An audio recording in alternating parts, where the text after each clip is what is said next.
સર્વવાલા મુક્તોની આ સેવકના પ્રેમ ભર્યા જય સ્વામિનારાયણ. તારીખ 7/7/2024 વાર મંગળવાર. વૈષ્ણવમૂર્ત કાર્યાણીનું 10મું. સ્વામિનારાયણ હરે સંવત 1877 કાર્તિક સુદ દસમને દિવસ રાત્રિને સ્વામી શ્રી સહેજાનંદ મહારાજ ગામસી કાર્યાણી મધ્યે વસતા ખાચરના દરબારમાં ઉગમને 12 ઓરડાની ઓસરીએ બિરાજમાન છે ને પોતાના મુખારવિંદની આગળ સાધુ મોટેરા 10-12 તથા 5-6 હરિભક્ત બેઠા છે. અને શ્રીજીએ શરીરમાં તાવ જેવું જણાતું હતું અને આગળ સગડી મેલીને તાપે છે. પછી શ્રીજી મહારાજે મુક્તાનંદ સ્વામીને કહ્યું છે, અમારી નાડી જુઓ, શરીરમાં કસર છે. પછી મુક્તાનંદ સ્વામી નાડી જોઈને કહ્યું છે, હે મહારાજ, કસર તો બહુ જ છે. પછી મુક્તાનંદ સ્વામી વળી એમ કહ્યું છે, હે મહારાજ, હમણાં સત્સંગમાં કઠણકાર વર્તે છે કેમ છે? હે મહારાજ, તમે તો સર્વ સત્સંગના જીવન પ્રાણ છો. તે મહારાજને શરીરે કસર જેવું છે એ જ સર્વ સત્સંગને કઠણકાર છે. પછી શ્રીજી મહારાજ બોલ્યાજી, ભગવાનના પ્રસન્ન કરવાને અર્થે નારદજીએ કેટલાક યુગ પર્યંત ટાઢ તડકા તથા ભૂખ તરસ સહન કરીને મહાતપ કર્યું અને તે તપ કરીને ભગવાનને રાજી કર્યા.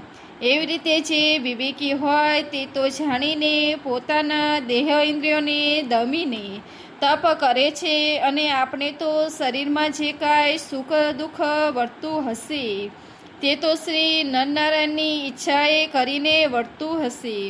માટે જે વિવેક સાધુ હોય તેને તો જાણીને દેહ ઇન્દ્રિયોનો કષ્ટ થાય એમ વર્ત્યું જોઈએ. તો ઈશ્વર ઈચ્છાએ જે કાંઈ કષ્ટ આવે તેની સિદ્ધ ટાળવાની ઈચ્છે. અને વળી ત્યાગી સાધુને તો પોતાના મનમાં એમ જ દ્રઢ રુચિ રાખવી જોઈએ છે, મારે તો દેવલૌકિક બ્રહ્મલોક ને વૈકુંઠાદિ લોકના જે પંચ વિષય સંબંધી ભોગ સુખને નથી જોઈતા. અને મારે તો હમણી દેહ સત્ય તથા દેહના ત્યાગ કરીને બદ્રિકાશ્રમ તથા શ્વેતદ્વીપમાં જોઈને તપ કરીને ભગવાનને રાજી કરવા છે. તે 1 જન્મ તથા 2 જન્મ તથા સહસ્ત્ર જન્મ સુધી પણ તપ કરીને જ ભગવાનને રાજી કરવા છે. અને જીવનું કલ્યાણ તો આટલી જ વાતમાં છે. જે પ્રગટ પ્રમાણ એવા શ્રી સ્વામિનારાયણ તેનું જ કર્યું સર્વ થાય છે. પણ કાર કર્મને માયાદિક કોઈનું કર્યું કાંઈ થતું નથી. એવી રીતે ભગવાનને વિશે જ એક કરતાપણું સમજવું એ જ કલ્યાણનું પરમ કારણ છે. અને જે તપ કરવું તે તો ભગવાનની પ્રસન્નતાનું કારણ છે. અને તે તપ વિશે પણ જેવા રાધિકાજી તથા લક્ષ્મીજી ભગવાનને વિશે પ્રેમ લક્ષના ભક્તિ કરીને ભાવ રાખે છે તેવો ભાવ રાખવો. અને જો તપ ન કરે કે ભગવાન જ સર્વ કરતા જાણે તોય પણ જન્મ મરણના દુઃખથી તો જીવ તરી જાય. પણ તપ કર્યા વિના તે જીવ ઉપર ભગવાનનો રાજીપો થાય નહીં. અને જો નારદજીએ તપ કર્યું તો નારદ ઉપર શ્રી નરનારાયણ પ્રસન્ન થયા.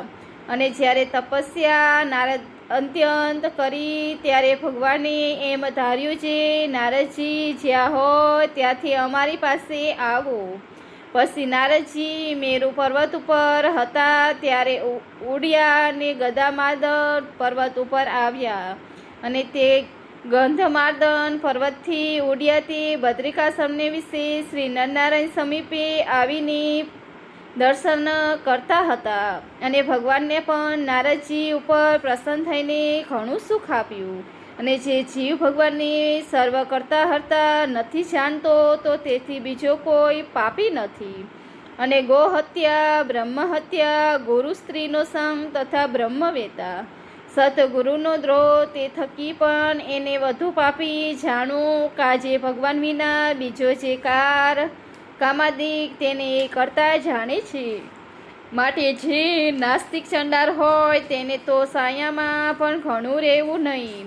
અને ભૂલમાં પણ તેના મુખનું વચન સાંભળવું નહીં.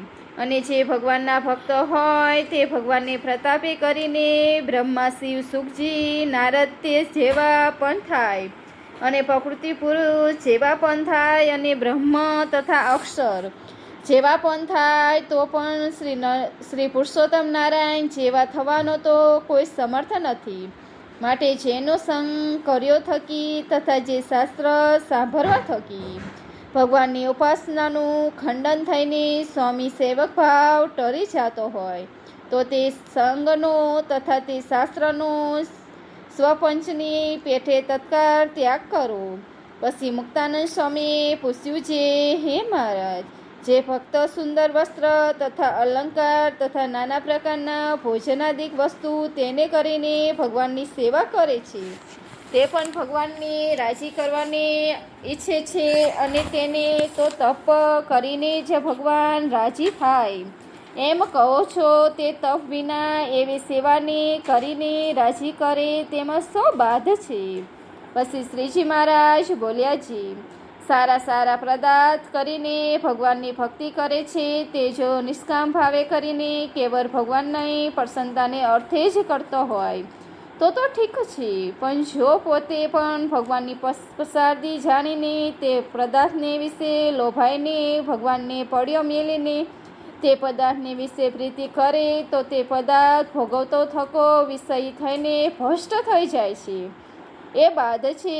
માટે જે ત્યાગી ભક્ત હોય તેને તો ભગવાનની સર્વ કરતા જાણીને તપ કરીને જ ભગવાનને રાજી કરવા, અને રાધિકાજી તથા લક્ષ્મીજી તેને પેઠે ભગવાનને પ્રેમલક્ષના ભક્તે કરીને ભજવા એ અમારો સિદ્ધાંત છે. પછી બ્રહ્માનંદ સ્વામીએ પૂછ્યું છે, હે મહારાજ, અમારું આ લોકને વિશે તથા પરલોકને વિશે સારું થાય તે કહો. પછી શ્રીજી મહારાજ બોલ્યા છે, અમારો જે આ સિદ્ધાંત છે તે આને આ લોક કે પરલોક વિશે પરમ સુખનો હેતુ છે. પછી ગોપાળાનંદ સ્વામીએ પૂછ્યું છે, હે મહારાજ, ત્યાગનો અને તપ કરવાનો મનમાં ઈચ્છક તો હોય, અને ત્યાગને તપ કરતા વચનમાં કોઈ વિઘ્ન આવે પડે તો તેનું કેમ કરવું? પછી શ્રીજી મહારાજ બોલ્યા છે, જેને જે વાતનો ઈંસક હોય ને તે વચન હજારો અંતરાય આવે તો પણ તે અંતરાયનો રોકાય નહીં, ત્યારે તેનો સાચો ઈંસક જાણો જુઓ ને.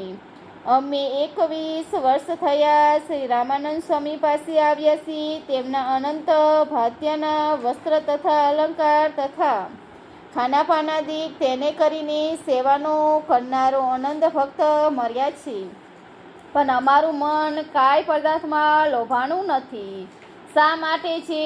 અમારે ત્યાગનો જ ઈચ્છક છે, અને આ સંસારને વિશે કેટલીક રાડું છે તે ઘણી મરી ગયો હોય તો તેને વાસ સાથી ફૂટે ભગવાનનું ભજન કરે છે, અને કેટલાક મૂર્ખ પુરુષ હોય તે પોતાની સ્ત્રી મરી ગઈ હોય તો તે વાસે રોયા જ કરે છે, અને બીજી સ્ત્રી વાસે હાય હોય કરતા ફરે છે.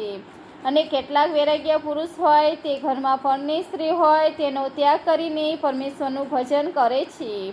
એવી રીતે સૌના ઈચ્છક જુદી જુદી જાતના છે, અને અમારો તો એ ઈચ્છક છે જે એ જ સિદ્ધાંત છે જે તપે કરીને શ્રી નરનારાયણને રાજી કરવા, અને ભગવાનના સર્વ કરતા હરતા જાણીને સ્વામી સેવક ભાવે કરીને ભગવાનની ભક્તિ કરવી, અને કોઈ રીતે તે ભગવાનની ઉપાસના ખંડન થવા દેવી નહીં. માટે તમે પણ સર્વ આ અમારા વચનને પરમ સિદ્ધાર્થ કરીને માનજો. પણ આપણા સ્વામી જે શ્રી નરનારાયણ દેવ છે તે તો બદ્રિકાશ્રમને વિશે તપ કરે છે, અને શિયાળાની ટાઢ તથા ઉનાળાનો તડકો તથા ચોમાસાના વરસાદની ધારા એ સર્વ પોતાના શરીર ઉપર સહન કરે છે. માટે શ્રી નરનારાયણના ભક્ત હોય તેને પોતાના સ્વામી કરતા કોઈક વિશેષ રાખવું જોઈએ, એ જ સેવકનો ધર્મ છે. ઇતિ વૈષ્ણવમૂર્ત કાર્યાનીનું 10મું પૂરું થયું. આ વિડીયો આપને પસંદ આવ્યો તો લાઈક, શેર और સબસ્ક્રાઈબ. થેન્ક્સ. જય સ્વામિનારાયણ.